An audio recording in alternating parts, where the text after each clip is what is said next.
Following the hunger, hyperinflation, and general hardship faced by Nigerians since Tinubu came to power, the former Vice President Atiku Abubakar said that there is nothing that shows that Tinubu has the capability to solve the problems faced by Nigerians. In a statement he released through his media aide, Paul Ibe, Atiku said, quote, "There were certainly challenges before now. That's why you were given the mandate. We know so many things were done wrong under Buhari. The economy went into recession twice under the last APC administration because it knows nothing about economics. Nepotism, corruption were at a high. Whatever Buhari did wrong, we are seeing a higher dimension under Tinubu. What we are witnessing today is Buhari Pro Max. Divisions under Buhari have become craters under this government. How can the cost of basic food items come down when farmers can still not go back to their farms due to insecurity? Look at all the drama over the Dangote refinery. We had thought by now our domestic needs will be met and exports will generate the much needed foreign exchange for our development, but here we are asking questions. What is going on?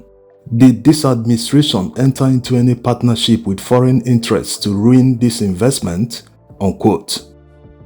This is Atiku's response to Bayo Onanuga, Tinubu's media aide. He claimed that the price of food items have been coming down, which means the food inflation is going down. Well, Atiku Abubakar is right. From day one, Tinubu proved to Nigerians that he is not capable of solving problems. Rather, he knows how to create more problems. He turned an already bad situation worse. Yes, under the Buhari administration, they mismanaged the economy so bad that we had 2 recessions. He borrowed trillions of naira from the central bank. Under Tinubu, in less than 2 years, he has borrowed more than 10 trillion naira. He recently sent a bill to the National Assembly to increase the lending limits of the so-called means and ways. That means he is increasing his capacity to borrow from the central bank, despite the fact that the central bank governor said that the federal government is responsible for the food inflation and the overall inflation we have in Nigeria because of the excessive borrowing through their means and ways. So it shows that he's not capable of solving any problem. He's just there to borrow, to tax, no direction.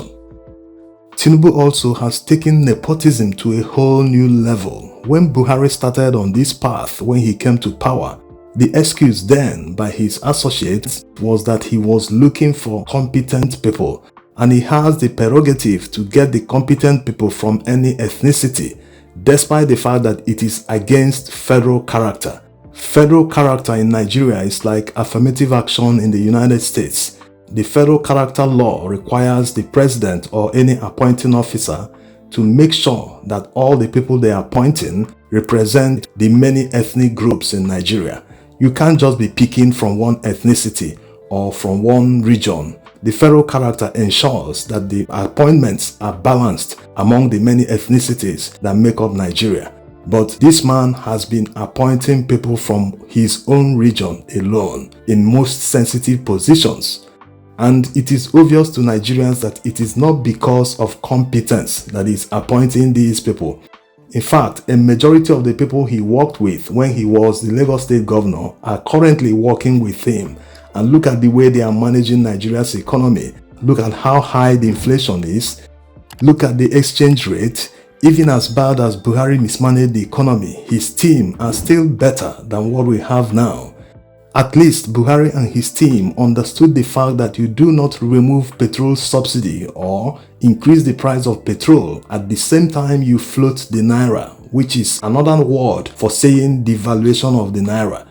Buhari understood this. He also understood that you do not impoverish your people. It is more difficult to govern poor people, people who have nothing to lose. It is very, very dangerous.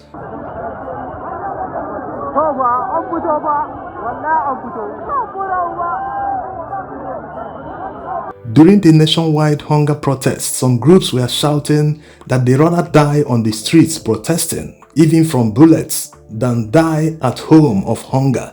So these types are very desperate. They have nothing to lose. That's why they were flying Russian flags.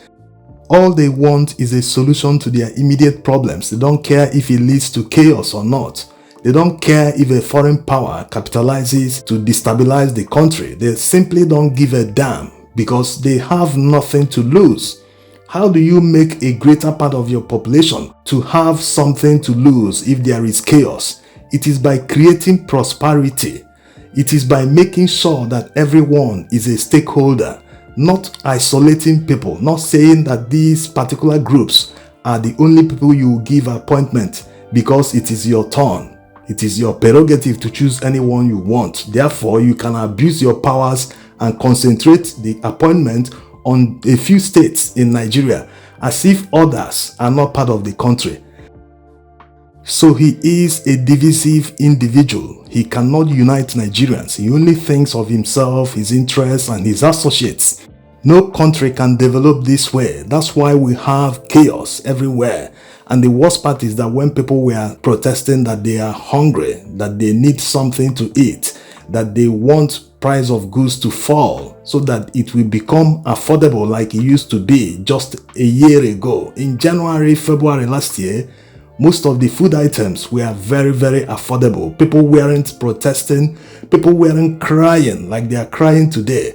Instead of addressing the problems and the demands of the protesters, he came down hard on them, sent police to disperse them by force, as if protesting is not part of democracy. Protests are part of democracy. It's not a crime to protest. Even in your family, your kids, your wife can disagree with you. That's a form of protest. The biggest mess created was actually the devaluation of the naira from 460 to 1,400. And under this administration is the first time in Nigeria's history that we are seeing billionaires protesting and complaining against the government. The other day it was Dangote and his friend Otedola joined him. Of course, Otedola didn't protest directly against Tinubu. After all, he doesn't have all the kind of investments that Dangote has in Nigeria. Today, it is Tony Elumelu who is demanding from the government to show Nigerians who are stealing the oil. He also complained of how the Buhari administration denied him the right to purchase an oil block. Last man standing. It's still standing. It is standing. Last man standing. So it shows that the country has been captured by a few individuals, and these people are very arrogant about it. That's why they are joking about hunger. A hungry man is an angry man. If your population is not well fed, that's already a huge sign that there will be chaos. Whether it's today, whether it's tomorrow, it is sure to come. Of course, the protesters have said that they will hit the roads again on October 1st. That the last one was just testing the microphone. The second time they will troop out in their numbers, that they will shake this country. So even military administrations in the past understood that in order to stay in power successfully without any opposition from the masses is to make sure that things are easy for them. The only opposition you will have is from the elites, maybe human rights organizations and lawyers and a few individuals.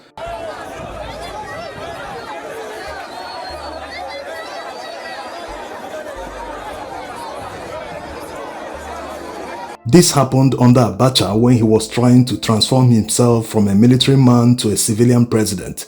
He got the 5 political parties to adopt him as their sole presidential candidate.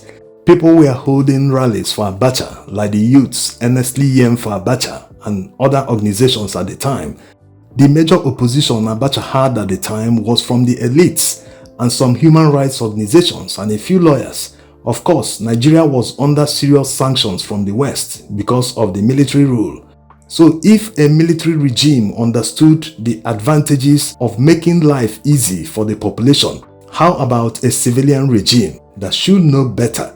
So this is the situation Nigerians find themselves in, and the only justifiable reason things are still hard, that they can't solve the problem, is because they are benefiting from it. They control the import of petroleum products to Nigeria and as well petrol subsidy payments. So Nigerians asking them to reduce the price of petrol means it will affect their earnings.